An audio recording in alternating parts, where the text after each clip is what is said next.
Hi there, this is Marla Neufeld, the attorney at Greenspoon Martyr, handles surrogacy and reproductive technology issues. Welcome to the surrogacy space. Today, I am joined by the renowned Dr. Isabel Thompson, faculty at Nova Southeastern University at the Department of Counseling. Thank you so much for joining us today, Dr. Thompson. Oh, thank you.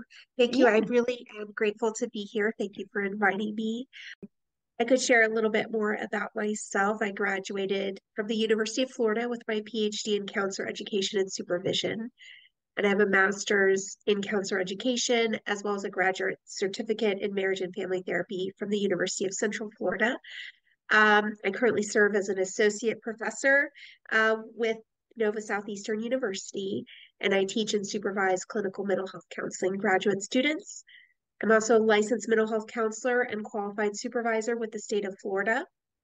So I do have clinical experience in addition to serving as a faculty member. My scholarship and research are primarily focused on maternal and parental mental health, and I also have another area of interest in counselor wellness and burnout prevention.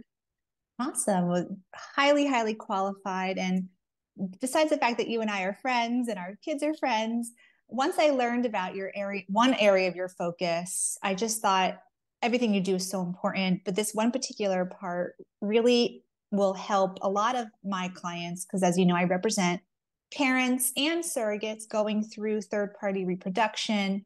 And I know a big part of your focus is on the mental health pertaining to maternal health, and your focus is, one of the things you work on is the peripartum depression, looking for signs of that, how to cope with that, how to treat it. And I purchased your book, which I know our listeners cannot see, but I'm holding it.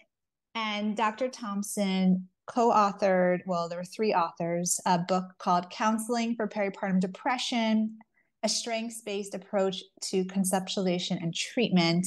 So I'd love to talk a little bit about that today and really just what got you interested in focusing on maternal and parental mental health. Thank you. I appreciate that. Well, it was definitely personal in the sense that I myself am a parent of two boys, and I went through a lot of adjustments personally, especially as a working mother. And I saw firsthand how, families deal with a lot of stressors, and there's not necessarily the support in place that would benefit them the most. So I have a strong interest in also advocating for the needs of families, and especially the mental health concerns that mothers go through, as well as fathers and all parents. Yes, absolutely. And this is something that, it's not really talked about. We all go on social media and you see the baby pictures and family photos, but you really don't know what's bubbling under the surface, how hard people might have it while they're pregnant and after they're pregnant, which is a lot of what your book focuses on. Like there's different stages where these things can impact somebody. Yes, for sure. And I love that you highlighted that it could be during pregnancy and after, uh, because there had been the previous term postpartum depression referred to like after birth, but really realizing even during trying to conceive or trying to create a family, there's a lot of stressors involved with that. So being aware of the mental health impacts throughout the process. Uh, and definitely that is a focus of our book, really looking more broadly and contextually and trying to help families with their unique circumstances. Yeah, that's what I was actually going to ask you next is like, what is the focus of your book? Who is it meant for? Who can it help? So I'd love to hear more about that. Okay, great. As you mentioned, I was lead author with two co-authors. My husband actually served as one of the co-authors and a colleague of ours at Nova Southeastern University as well. And we, while the book is focused towards an audience of mental health professionals, we also include a lot of case studies and anonymous stories from parents who have experienced PPD that could be relevant to parents as well. So I think the audience can be relatively broad. And we do focus also on different paths to parenthood, including adoption, surrogacy, and also parents who or not identify as heterosexual, who have different gender identifications as well. So we wanted to be broad and inclusive in the way we conceptualize things, but we definitely want to help struggling mothers and struggling parents and families find the resources and support they need. And taking one step back, could you define PPD for our listeners? Yes, great question. I know So because I read that the book, but peripartum depression refers to depression that can occur during pregnancy or after birth.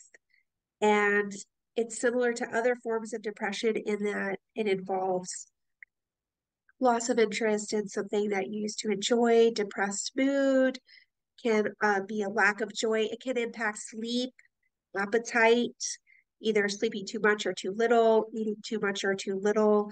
And definitely, if you're experiencing these symptoms, I encourage you to talk to primary care physician as well as psychologist or a counselor to get some support. Um, but definitely we'll go into some of the risk factors in a moment. But the peripartum time has a lot of stresses, and that can be a factor that increases someone's risk of going through depression. and it would be very helpful if you could touch upon what are some of the risk factors for PPD. Yes.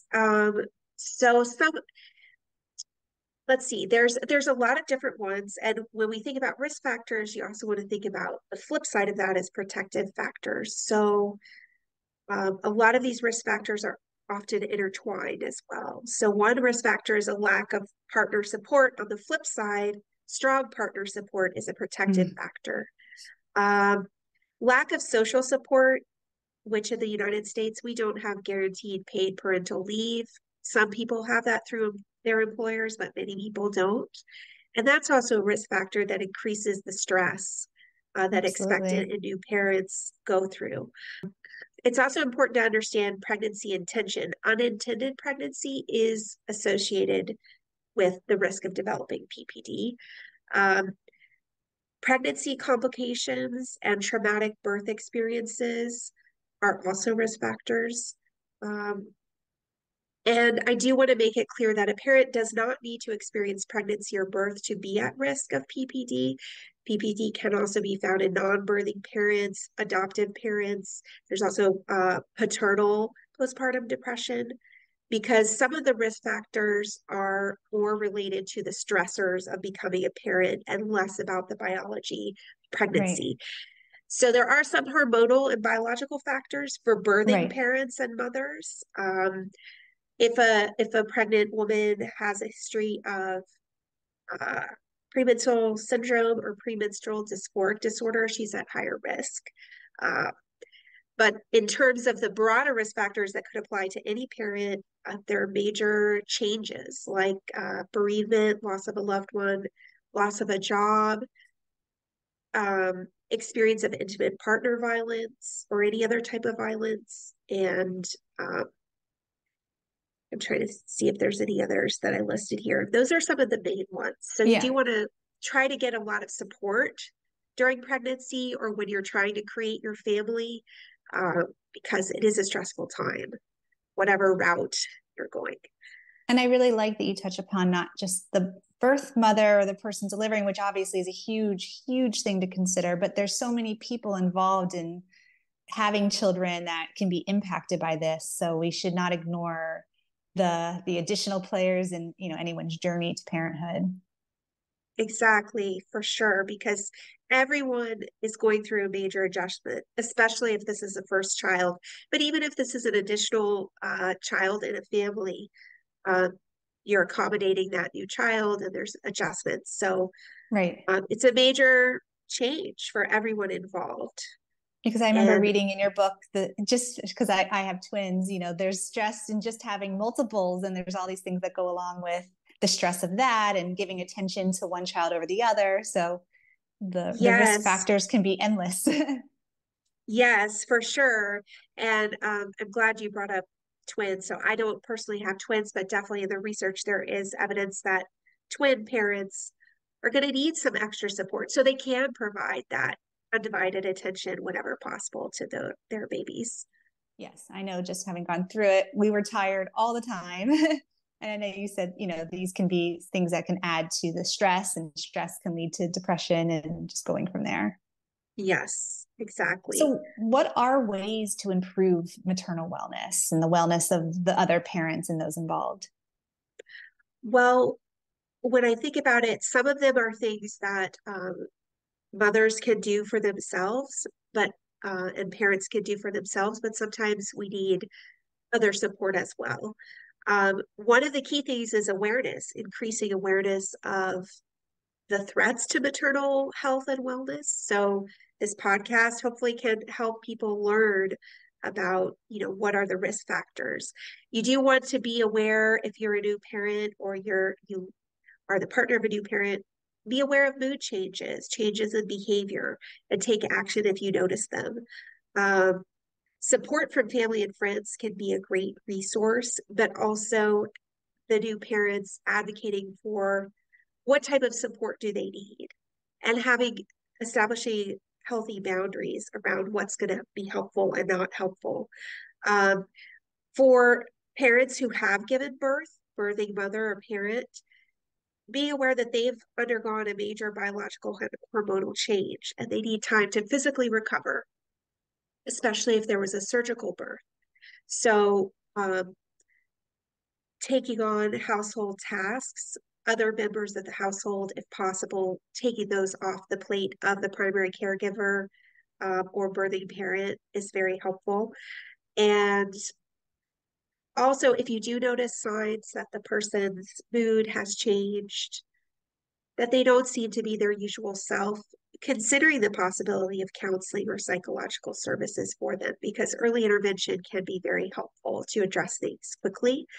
Additionally, advocacy at broader levels, so advocating for systemic changes to support families, parents, and mothers, especially in healthcare settings. There's a lot of research about healthcare disparities, especially for Black mothers and mothers of color. So, advocating for systemic change to help all mothers get the healthcare that they need.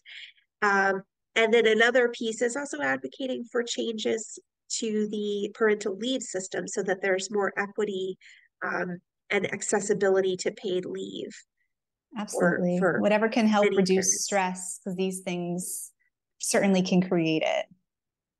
Yes, yeah, exactly. So I think as we've been talking, it's like each component could either be like a resource or and a support, or if it's lacking, it can be a source of stress for that How can mother or somebody family. find a counselor that has this focus like you have, like with maternal specialties?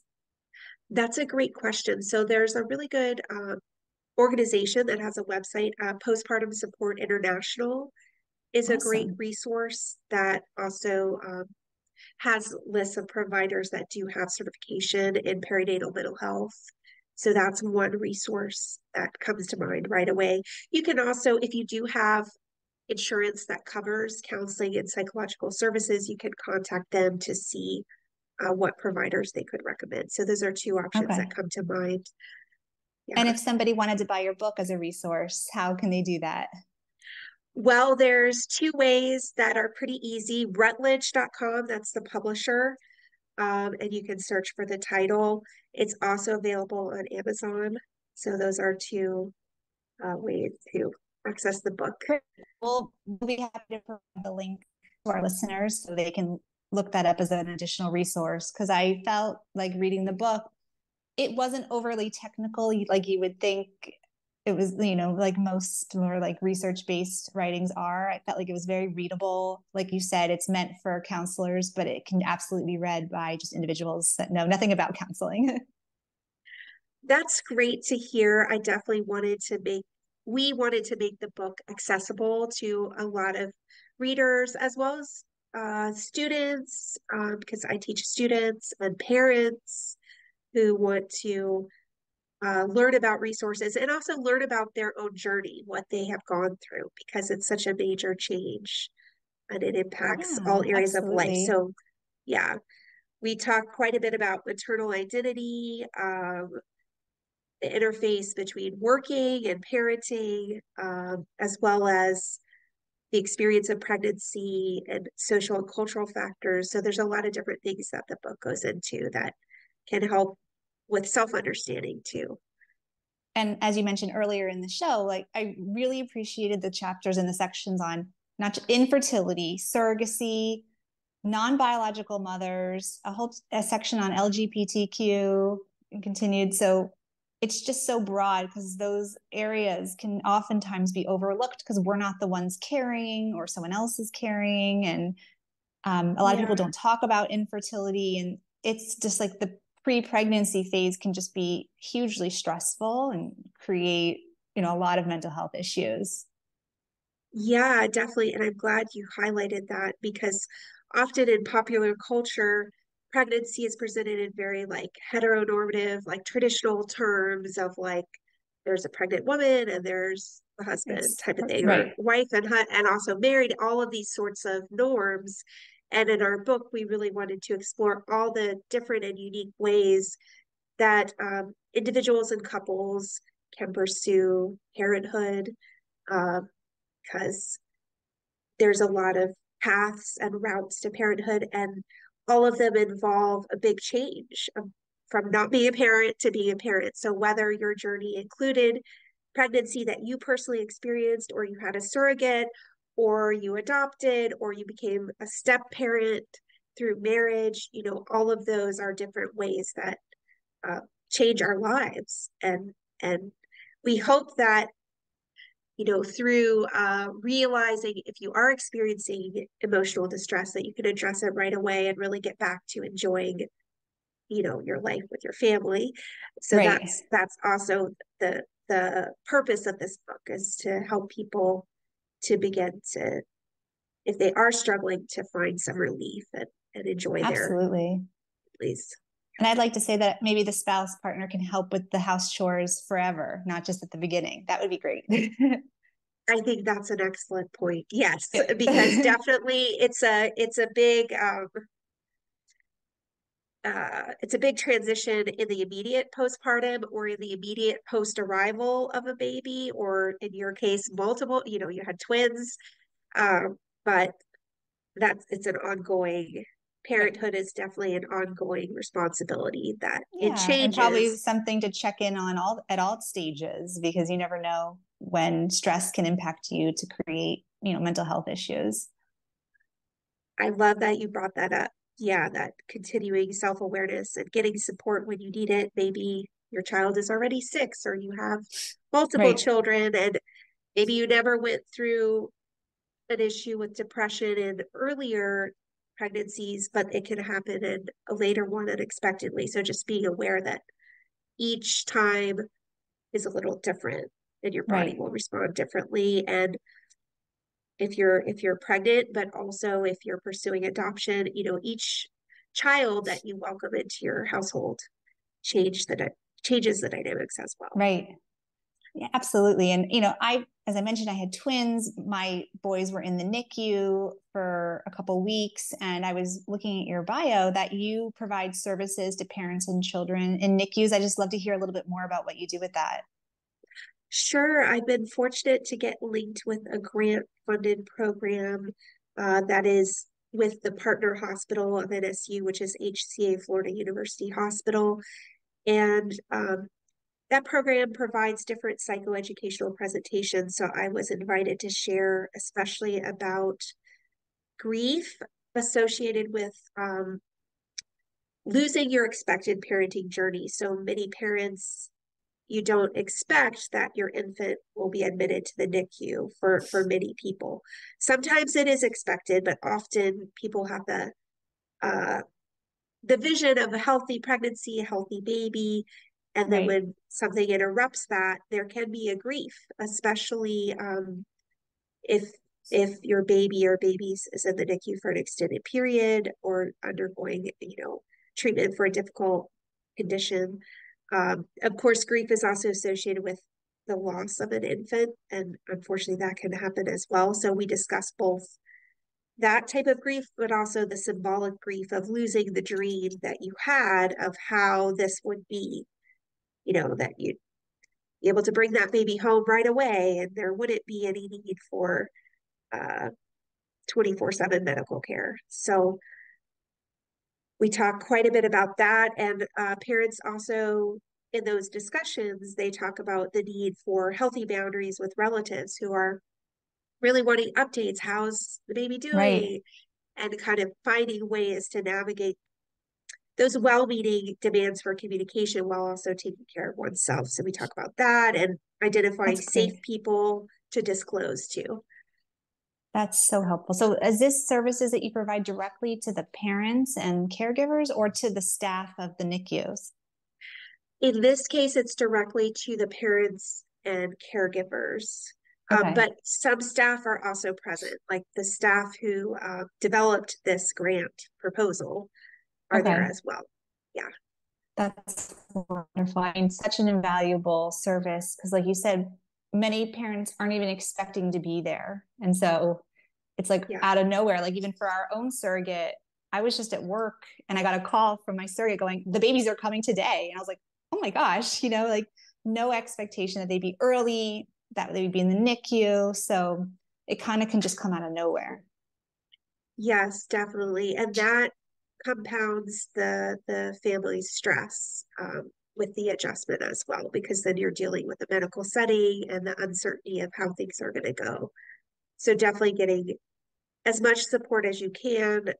If you do have an infant or infants in the NICU is helpful, and having positive communication with the staff as well. Um, it's also recommended that staff help empower the NICU families to make Mm. whatever decisions that they can, because some decisions medical staff will need to make, but also being in good communication both ways, that the staff communicate well with the parents and vice versa. Yeah, I So think important communication, staffing, like the hospital experience can make all the difference. Like I felt very supported when we went through it and like to the point where I was like, help, you're taking a great care of them. They like showed us what to do. And I just felt it really helped ease any stress. Like I knew how to do everything by the time we were discharged. So good. that made a big difference. That's great to hear, and that's how it should be. Yeah. Um, And I know you and yeah, I are getting more involved with March of Dimes. So there's, outside yes, resources that help with NICU support and have papers on how to help all the different parties involved in this process. yes. And I'm glad you brought up March of Dimes, because they also offer support groups, and there's other resources. I think it's Hands for Help. I'll have to look it up, but there's other resources specific to NICU families, and there's broader resources for all parents where you can do Postpartum Support International also has virtual support groups for mental health That's awesome. concerns. So those are some good resources. Sometimes, you may find an individual may find, okay, I wanted to see a counselor, but sometimes maybe you're wanting more peer support, and those are great resources too. I think the work you're doing is so important and such an invaluable thing to people going through having families and talking about the issues that people don't typically talk about. So thank you for all your really wonderful work. And I'm so glad we were able to speak about this today on the show. Thank you so much. I really appreciate you having me. It's been great to talk about Absolutely. it. And yeah, I definitely encourage everyone to get the support you need. And just as an aside, I'll mention, there's now a national crisis number, 988. So if you should find at any time, if you're dealing with something urgent and you need 24/7 support, we do have now a United States national crisis number. So I wanted to mention Just that as well. dialing 9988. Correct. It's a Okay. suicide and crisis 24/7 hotline. And so that's a great resource for people to know about. I did not know about that. And I think that's a really wonderful thing to share with everybody today. So that's very good to know. Okay, thank you. Yeah, and thank you for your time. And we'll be sharing the book with our listeners and the best way to contact you in the future if they have any questions. Of So thank you course. so, so much. And I appreciate you joining us today. Thank you. It was my pleasure. I appreciate you shedding light on these important issues. And yes, I'm happy to be available if anyone reaches out to me. Thank you. Thank you.